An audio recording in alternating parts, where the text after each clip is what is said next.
Job কাৰ্ডৰ new এটা update লৈ আহিছোঁ। সেইটো আপডেট হ'ল আপোনালোকৰ যদি জব কাৰ্ড আছে আৰু আপোনালোকে যদি আপোনাৰ জব কাৰ্ডৰ সৈতে আপোনাৰ আধাৰ কাৰ্ডটো আৰু আপোনাৰ বেংক একাউণ্টটো লিংক কৰা নাই, কেনেকৈ আপোনালোকে জব কাৰ্ডৰ সৈতে আপোনাৰ আধাৰ কাৰ্ড আৰু আপোনাৰ বেংক একাউণ্টটো লিংক কৰিব। আৰু যদি আপোনালোকে লিংক কৰিছে তেতিয়াহ'লে কেনেকৈ চেক কৰিব যে আপোনাৰ জব কাৰ্ডত পইচা সোমাইছে নে সোমোৱা নাই। যিসকলে জব কাৰ্ডবোৰ লিংক কৰিছে সেইসকলৰ কিন্তু একাউণ্টত জব কাৰ্ডৰ পইচা সোমোৱা আৰম্ভ হৈ গৈছে। যদি আপোনালোকে লিংক কৰিছে কেনেকৈ চেক কৰিব যে আপোনাৰ জব কাৰ্ডত পইচা সোমাইছে নে সোমোৱা নাই। মই আজি এইটো ভিডিঅ'ত আপোনালোকক সম্পূৰ্ণ প্ৰচেছ ষ্টেপ বাই ষ্টেপ দেখুৱাই দি আছোঁ। এতিয়া আপোনালোকে ফাৰ্ষ্ট আপোনাৰ মোবাইল বা ডেস্কটপৰ যিকোনো এটা ব্ৰাউজাৰ অ'পেন কৰি ল'ব। আপোনালোকে ইয়াত লিখিব জব কাৰ্ড। আপোনালোকে ইয়াত জব কাৰ্ড লিখি চাৰ্চ কৰিব। ইয়াত চাব, ইয়াত যিটো 2 নম্বৰত লিংক আহি যাব পঞ্চায়ত। এতিয়া আপোনালোকে সেইটো অপশ্যনৰ ওপৰত ক্লিক কৰিব পঞ্চায়ত। এতিয়া কিন্তু এইটো পেজ অ'পেন হৈ যাব এনেকুৱাকৈ।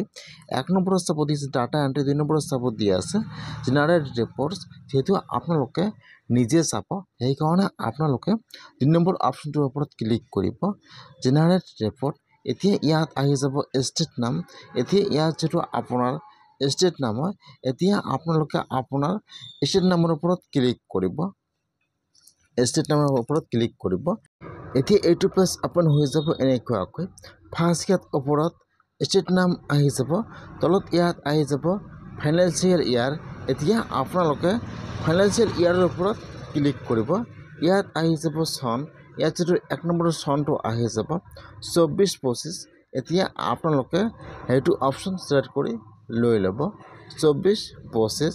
তাৰপিছত ইয়াত আহি যাব আপোনাৰ ডিষ্ট্ৰিক্টৰ নাম। এতিয়া ইয়াত যিটো আপোনাৰ ডিষ্ট্ৰিক্টৰ নাম হয়, আপোনালোকে আপোনাৰ ডিষ্ট্ৰিক্টৰ নামটো ছিলেক্ট কৰি লৈ ল'ব। তাৰপিছত ইয়াত আহি যাব আপোনাৰ ব্লকৰ নাম। এতিয়া আপোনালোকে ইয়াত চাই ল'ব যে ইয়াত আপোনাৰ ব্লকৰ নাম কোনটো হয়। ইয়াত যিটো আপোনাৰ ব্লকৰ নাম হয়, এতিয়া আপোনালোকে ইয়াৰ পৰা আপোনাৰ ব্লকৰ নামটো ছিলেক্ট কৰি লৈ ল'ব। তাৰপিছত ইয়াত কিন্তু আহি যাব আপোনাৰ পঞ্চায়তৰ নাম। এতিয়া আপোনালোকে ইয়াত চাই ল'ব যে ইয়াত আপোনাৰ পঞ্চায়ত নাম কোনটো হয়।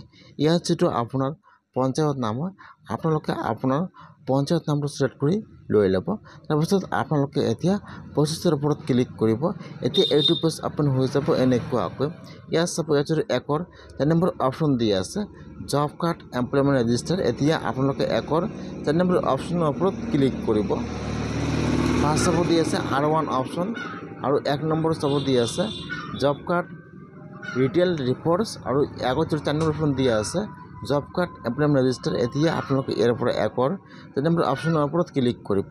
এতিয়া কিন্তু আপোনাৰ পঞ্চায়তৰ সকলো জব কাৰ্ড ইয়াত আহি যাব এনেকুৱাকৈ।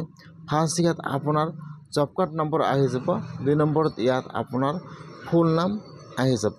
এতিয়া আপোনালোকে ইয়াৰ পৰা আপোনাৰ নামটো চাই ল'ব যে ইয়াত আপোনাৰ নামটো আছে নাই।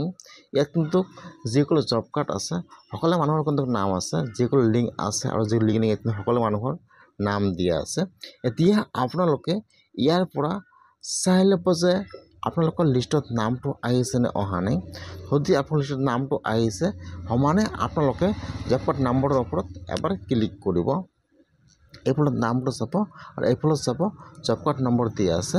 আপোনালোকে আপোনাৰ জব কাৰ্ড নম্বৰৰ ওপৰত ক্লিক কৰিব। যেতিয়া আপোনালোকে নম্বৰৰ ওপৰত ক্লিক কৰিব, এতিয়া কিন্তু ইয়াত আপোনাৰ জব কাৰ্ডটো অ'পেন হৈ যাব এনেকুৱাকৈ। ইয়াত চাব, এইটো হৈছে আপোনাৰ জব কাৰ্ড আৰু ইয়াত আপোনাৰ ডিটেইলছ আহি যাব আৰু আপোনাৰ জব কাৰ্ডত কিমানজন মানুহৰ নাম আছে আপোনাৰ পৰিয়ালৰ আৰু কোনটো বেংকৰ একাউণ্ট দিছিল ইয়াত একাউণ্টটো আহি যাব আৰু এইফালত নামটো আহি যাব এনেকুৱাকৈ। এতিয়া আপোনাৰ একাউণ্টত কিমান টকা সোমাইছে আৰু কিমান তাৰিখে সোমাইছে তলত কিন্তু ডেট আৰু এমাউণ্টটো আহি যাব।